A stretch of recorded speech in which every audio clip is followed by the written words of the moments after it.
Right. Hi guys. Hi. We're back. It's 2019. Happy New Year. Which sounds like a year from the future. Yeah, we're back in. It's week 2 of January, but it's our first week back in the woods. Did you have a good Christmas? Did you have a good break? Yes. That's very flat. Yeah. Well, I realised Okay. I've been saying the same thing about my Christmas to that question, and it ends up being like, yeah, great. And then some like little negative little moments pop in about the Christmas, and then I was getting on quite a bit of a downer about it, and I was like, it was a positive experience overall. Why am I repeating this negative story? It's a bit of a conversational set piece, isn't it? Yeah. You just repeat the same phrases, and yeah. So yeah, it was good, but glad to be back. Oh, my set piece has been. Yeah, it was uneventful, which is kind of good. Yes. That's Yes. I have heard this phrase. Yes. Yeah. Yeah. But the new year, often a time for goal setting and re-evaluating, and we finished up last time, didn't we, looking through the whole year. Yes. Yeah, so I thought we'd have a chat about goal setting, both for us and in the context of Forest School. Do you have a personal New Year's resolution that you feel that you want to? Ooh. You don't have to. Well, but my just awareness. personal one is very, very dull, but Oh, go it's on. one of those. It's to be more financially savvy is my New Year's Oh, okay. resolution for my personal finances, family finances, all the rest of it. So I feel like I sometimes take a bit of a back seat on that. I just go, oh yeah, it all just sort of magically happens, tra la la. And then I Right. think, when you do your tax return and you're like, okay, like these numbers actually mean something, and I could have Yeah. some more awareness of this throughout the year as opposed to just December and January when you suddenly go, okay. Yeah, so that's my very boring one. And I guess also maybe doing that as a family a little bit more, maybe kind of, yeah. Getting the kids into the stress. Yeah, getting the kids into the stress. No, Just kidding. I mean, kind of, planning things rather than just, yeah. That is how you can end up spending quite a lot of money, I think, if your kids are preschool age or home edding. If you fully go down that like unschooling route of like, we'll wake up and see what we feel like, and you realise that everything is really expensive, and it's much harder to plan, and like even just if I have Baron for the day, I feel like if I go out and I'm like, hungry, let's just get some lunch. Yeah. And you realise that you do that every week, and you've spent yeah. a crazy amount of money. Oh yeah. Yeah, I think mine is to sort of get. It's a constant thing, but it's just to sort of like get everything that I can onto autopilot, so that I'm less.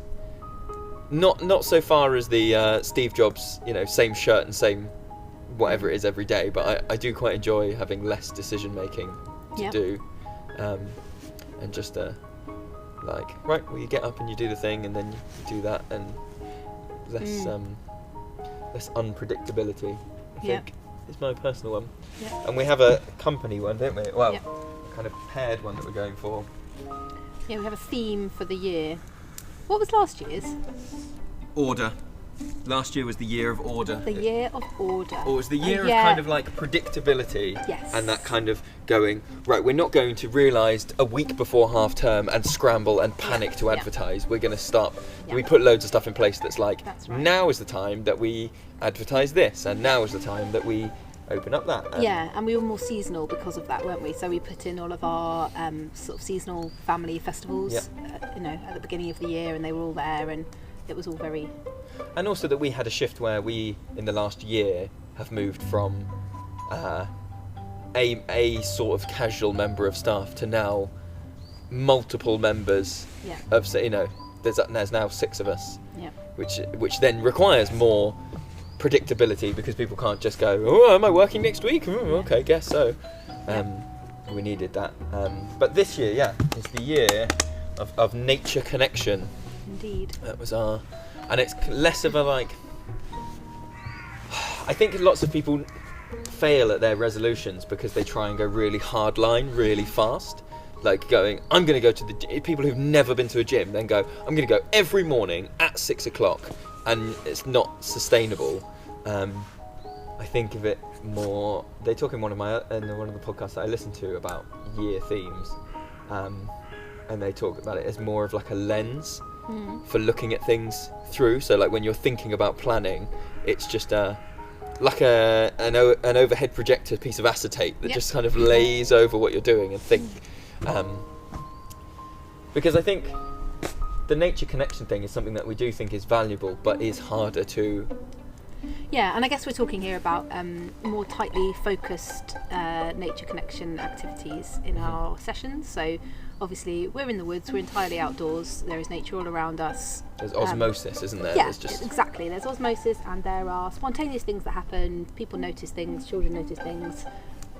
A robin flies into the circle, these things happen. Obviously that is all part of nature connection, but I think we've sort of made a decision to focus the lens, I guess, and make it a built-in part of some of our sessions where we can. So we've done it for some sessions in the beginning, so after we might have done circle time, we've done an activity that deliberately is set up to give that sense of nature connection.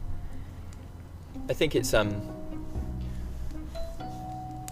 well, we said, didn't we, it's kind of, it does come at the sacrifice of it being child-led. Well, it's not the sacrifice of it being child-led, because but it's more adult-led. It's more us it's more leading. adult-led, and it's activities that, compared to our activities, quite often I would say are like the planning or activity that we do is more in terms of, I will get these resources out, and then I will see what happens with them. And facilitating play, basically.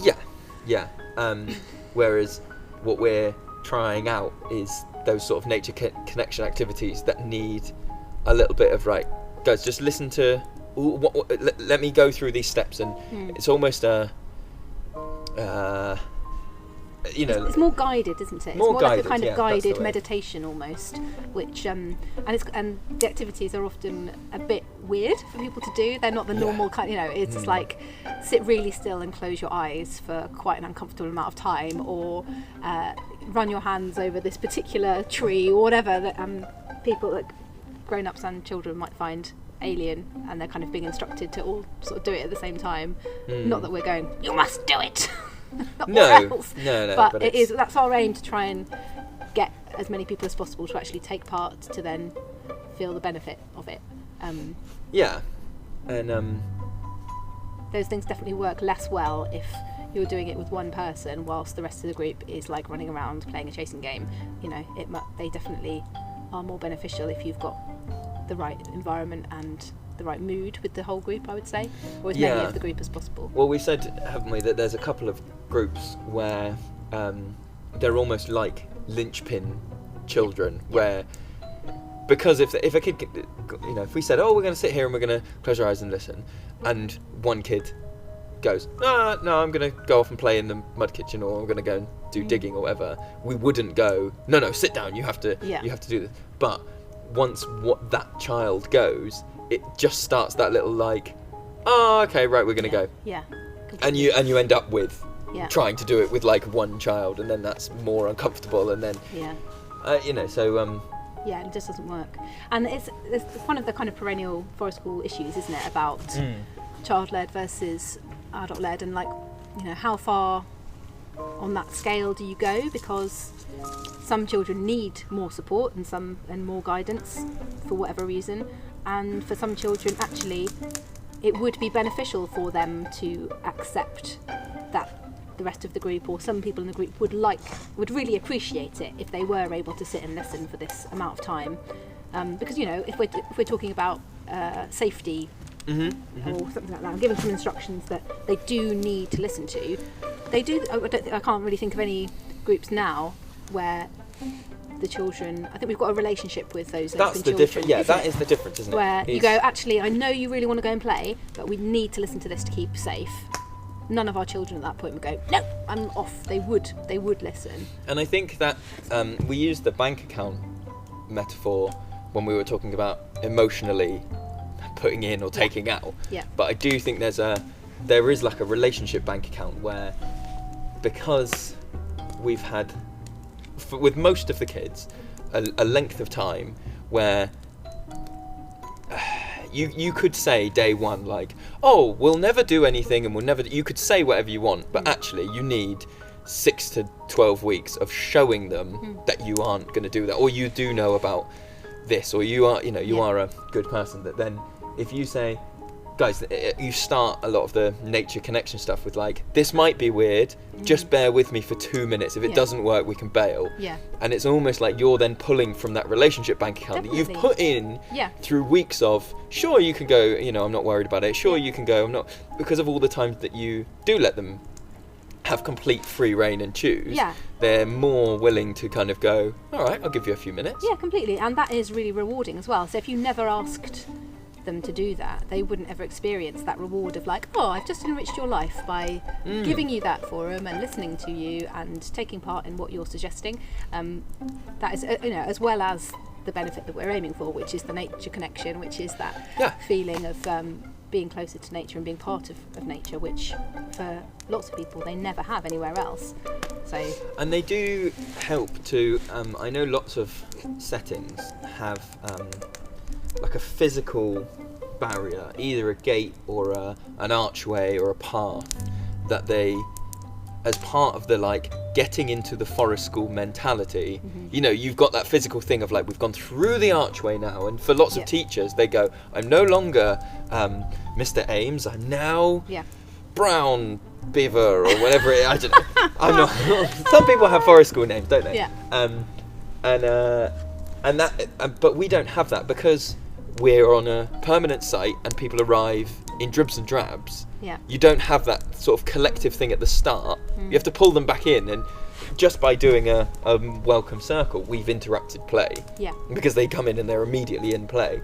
So doing a lot of the nature connection activities are more still or more focused on like senses or fine motor things or stuff that involves sort of looking, whereas they think lots of children, their natural first play is big gross motor, running, building, climbing, throwing this thing, but I've definitely found that when we do the nature connection at the start, it just seeps into everybody's kind of mentality, and you do get that weird I've been to places before where I've sat with a group of adults at the start of every day. They're not retreats, but they're more they're on the line of communes, let's say. And you sit and you just sit still with people for a couple of minutes every morning, and you say absolutely nothing. But there's something about that then it does wear off through the day, but immediately afterwards, even though you've said nothing to these people, you feel so connected because you shared that thing. And so if it's sitting quietly and listening to the birds, for example, you've just shared something with the whole group, and you have this, very interesting kind of way that then seeps in, and it sounds very manipulative to say that it makes behaviour management. I'm going to say it makes behaviour management different, because you've tuned in everyone's brave. I don't know what it is. I'm sure someone would know that it's like, everyone's using their alpha waves or their beta waves or whatever it is. But there's definitely something when you do nature connection, or the ones that connect you to your body, give you that weird sense then that like, oh, okay, we're going to go and do this. And I'm not sure. I think for a lot of children as well, it gives them a moment, even if they're not necessarily involved in the connection part of it, but that it gives them a moment of stillness to let their mind wander. And then when you stop and you go, okay, I'm done, if you want to go, let's go, do whatever. They've had that time to go, I'm going to go to the hole, I reckon, to the digging hole, and actually I'm going to need 2 shovels to get there. Oh, and I think I'll need a wheelbarrow. Oh, and I'm going to make that. Oh, and I'll need those sticks to go over there. Whereas sometimes when they arrive and they just go without a plan, they just go, rah, and then they're frustrated that the shovels aren't there, or they haven't, just those moments of clarifying what they want to do is really beneficial. Yeah, definitely. I think that's a big waffle on our theme.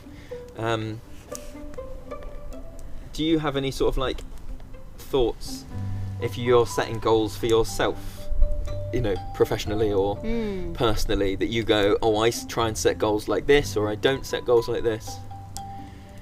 I think you're much more organised on that front than I am. and you listen to a lot of podcasts and things that talk about that kind of thing, and read a lot more about life management, I guess. So no, I don't. I'm a bit more all over the place. I tend to notice that I have a need once the scales have tipped in a certain direction. So I'll go, oh right, okay, I'm feeling really drained, or I'm feeling like I really need to spend some time in flow now, and therefore I'm going to make a decision that every Wednesday afternoon I'm going to do some carving, or I'm reactive. Quite reactive planning. Yeah, that's how I do for my own personal life. And I guess actually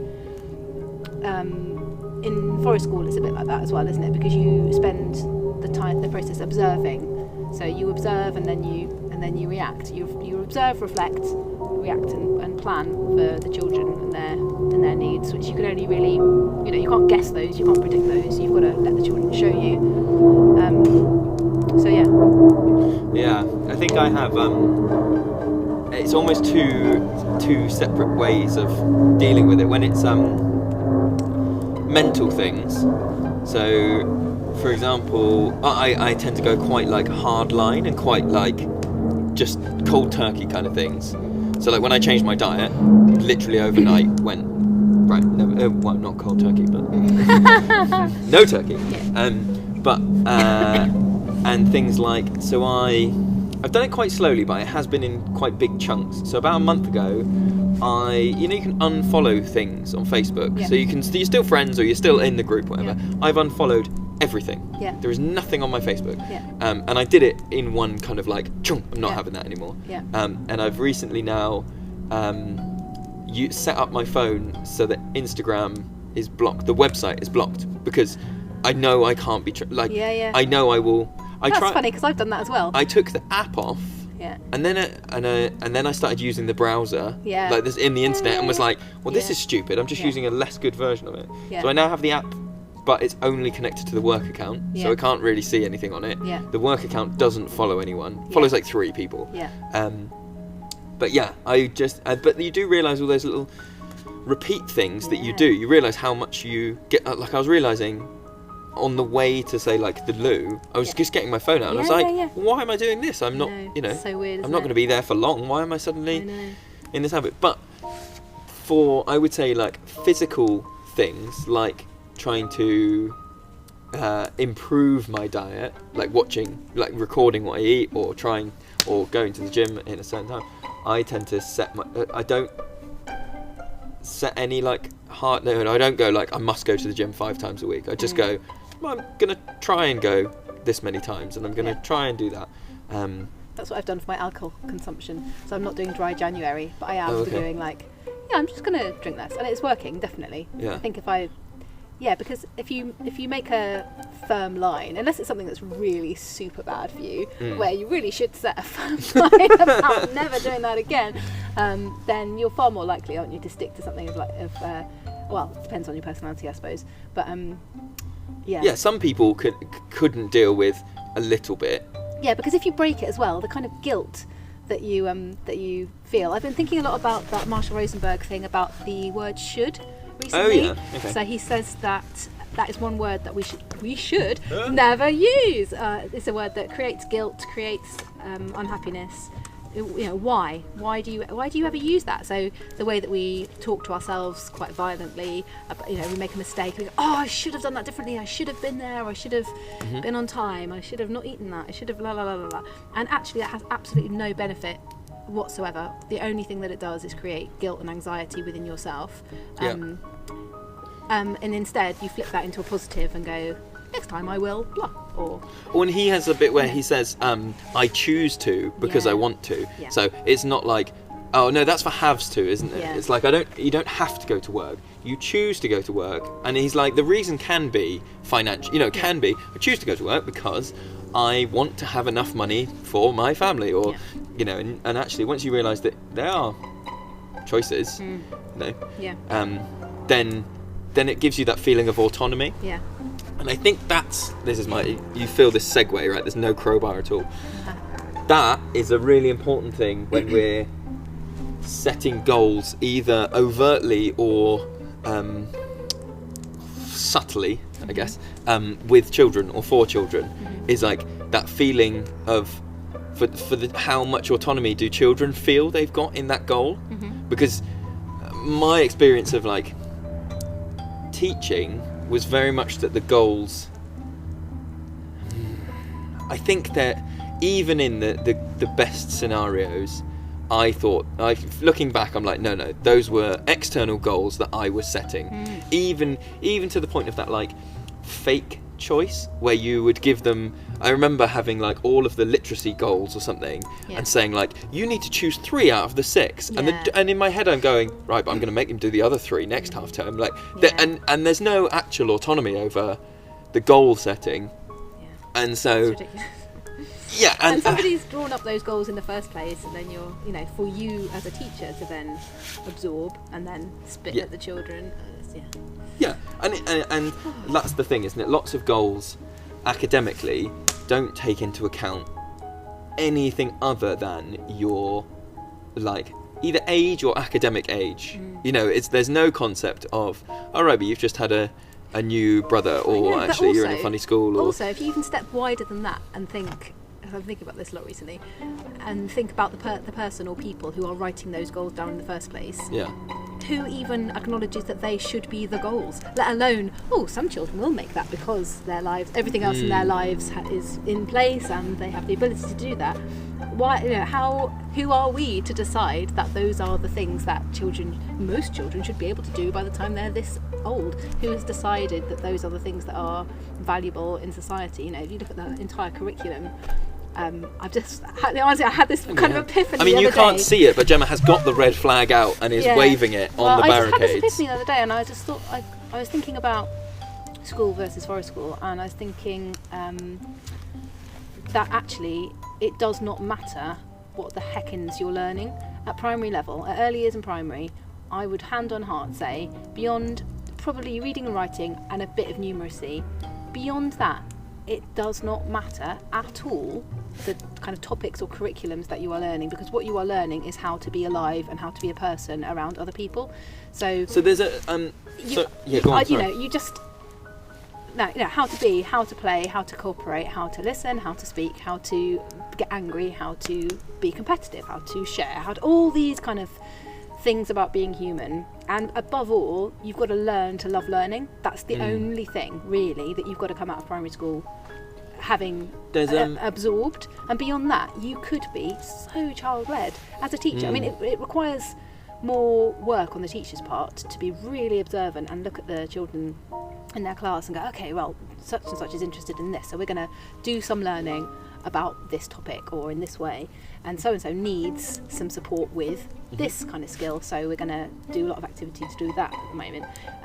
But the freedom that it offers, and some primary schools like buying in these schemes of work from Babcock or wherever, and they not only are they all doing the same topic, but they're literally teaching from the same PowerPoints, and that was happening a bit when I was still teaching. But I just can't, how frustrating the lack of freedom, and how terrible for the kids that they've just been funneled through this system of, we're all learning about the Great Fire of London now. That's what we're doing. We're all that is what doing you all this, learn at year 3. and we all learn about superheroes in spring term. And no matter what year we're in, we all do superheroes from preschool up to year 6. And I was like, it makes me so mad. Sorry, what were you going to say? I was going to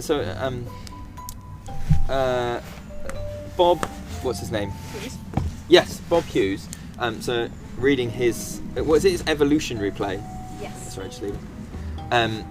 And he has a bit, and I've kind of read it and absorbed it, but also kind of extrapolated afterwards, where he's talking about the 16 acknowledged play types. And if I've understood it right, he says that is the that's the top level. That's the like not primary as in age, but primary as in first lens that you're experiencing through, and that the subject matter is secondary.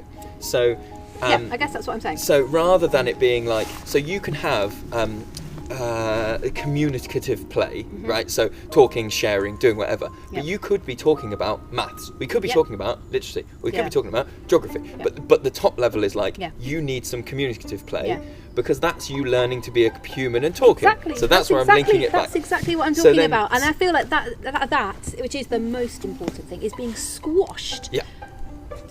In where the seesaw is tipping in the balance of curriculum, because I've got to cover this content. All these kids have got to know this date by the time they're this age, or they've got to know. Yeah, all that stuff. So not only are you not giving time to the soft skills, you're actually crushing them. You are going, no, stop communicating, no, stop playing, because we haven't got time for that. We've got to do this thing. Just absorb these facts, absorb. It's like, it's the opposite of what should be happening. So yeah, anyway. Are you alright? Yeah, I'm fine now. Fine. You got it out. I need a cup of tea. So, how do you think there is a guide or anything to bear in mind if someone said, well, how do I goal set for my I don't really like the phrase goal set for okay, kids. I tell you what, I have been thinking, because we've been thinking about our younger children, haven't we? We've been thinking about kindergarten. Yes. And thinking about what they've been up to. We've been open for a term and a bit now, and reflecting and looking at their learning so far. I would not use the word goal setting for those children. I would reflect and say, I perhaps, as a practitioner, haven't offered them enough opportunities to do this. Through looking at our observations, I, as a practitioner, need to keep on offering that. And whether they want to take that, that's up to them. But it needs to be my place to offer that, and offer that in a what's the word? Kind of non-judgmental, non-committal, and just easy like for them to take part in way. Does that make, and in stimulating, interesting, and so I guess then the thing non-threatening. The thing then becomes, way. doesn't it? If you offer and it's not responded to, that's fine. That is fine. Is there a frequency that you say, I would try again in this long, or do you think you wait for some sort of cue, or because so far, being very overt, it's that we've noticed that we haven't got as many maths observations as we have other ones. Yep. And so we're like, we need to do some more, offer some more maths things. But it's not that is top down, because it's us looking at it and going, we haven't got maths observations. But it's not as if, see, if I was going full reactive, full what do they need, I think I would be waiting for a cue, like the children trying to count with something that's inappropriate, or constantly going, well, which of these is heavy, so I would wait for some cue. Oh, well, I agree with you, but I kind of feel like I have seen those cues, and I've thought, okay, there is scope here that if we had some more resources, or if we had a game that kind of focused on that a little bit, I'm sure it would be accepted and taken further. So I guess it's a skill, isn't it, in observing cues and getting to know those children, and it's not a formula of, when they start to count, that's when you need to introduce this. And for some children, they, no matter what lovely, amazing handmade resources you have and what fun games, they're just not interested in that right now, and that's fine. But some children will be, or might be, if they see it around and go, oh, what's that? So I think it's that, like that Bob Hughes thing about neophilia. It's like the more kind of, without being overwhelming, the more new experiences you can provide, new types of play, new resources. It's all good. Some children, as young as 5, or maybe even younger, I think, have that thing where they've already picked up on adults who say, I'm no good at maths. Oh yeah. I'm no good at completely. I can't spell. And so the slightest whiff of a subject that they deem unworthy, or mum and dad are successful and they both at home say, I'm no good at geography. Yeah. The slightest whiff of geography and they just go, meh. Yeah. So sometimes it's about presenting it, but presenting it in a way that isn't like, sit down, it's geography for the next hour, do if it's just play, Yeah, and also, even though we are banging on about, lack of curriculum and it being child-led, you have to also be realistic and think that most of these children are going to go to school in the next couple of years, and they are going to be faced with loads and loads of maths. And so if we haven't given them, support with that and shown them this kind of stuff, and offered it to them if they want to take it, then that's quite overwhelming for them. But to that is part of the that. rationale that I think seeps into Key Stage 2 primary learning, is where people the same knock-on thing true, where you go, secondary, secondary is coming, you're not going to be, and it's the same as like I see lots of I'm going to say parents online who talk about things, and their rationale for whatever behaviour they've chosen to curb or dissuade is, well, they're not going to be able to when they get to school. I know, and you go, ready. some kids are going to go, right, but he's 2. Yeah. He can stand on the bench here, or he won't be able to do that. He's not at school. That's why they do it at school when he's 5. And even if someone is 5, give me the flag. I'm getting. I know. It's just ridiculous that we force everything lower and lower, true. and then yet as a society have this weird kids are getting, they're interested in boys too young and all this. You go, because you told them when they were 3 that they were going to go to school and they couldn't. Sorry, he's even dropped his fork. I dropped my fork. I'm getting really irate about it. Do you know what? We've gone quite off topic now, and also I don't think we have. I think we talked about goal setting. Okay, we talked about goal setting in kind of education and on a rant about it. It is also. Would you like to not next week, but the week after, talk about Bob Hughes' evolutionary playwork? All day. Is that the title of the book? Every week. It's actually called Bob Hughes' Evolutionary Playwork and Reflective Practice. Can you say it in a way that's clearer for the microphone to pick up? I think it's called Evolutionary Playwork Theory and Reflective Practice, but there are other Bob Hughes books which I think are slightly more accessible, slightly shorter, and slightly more well known. Okay. So maybe we'll talk about Bob Hughes as a person in 2 weeks' time. So not next week. Okay. The week after. Yeah. So if you've got a bit of time, have a little look. Yeah. And if I think I can't remember if I've said this before, but one thing I think is kind of missing about the podcast is that if you listen regularly and you ever want to get in touch with us to comment on something we've said and go, I disagree because of bloody blah, have you read this? You should. Or to ask a question or anything bit like of that. academic debate. Yeah, or just chat. Bants, innit? Then you can email us at childrenoftheforest@outlook.com, and we might set up a kind of blog page specifically for the podcast maybe in future, but for now, if you've got any suggestions, questions, comments, let us know. let us know. Right, cheers guys. Bye. Bye.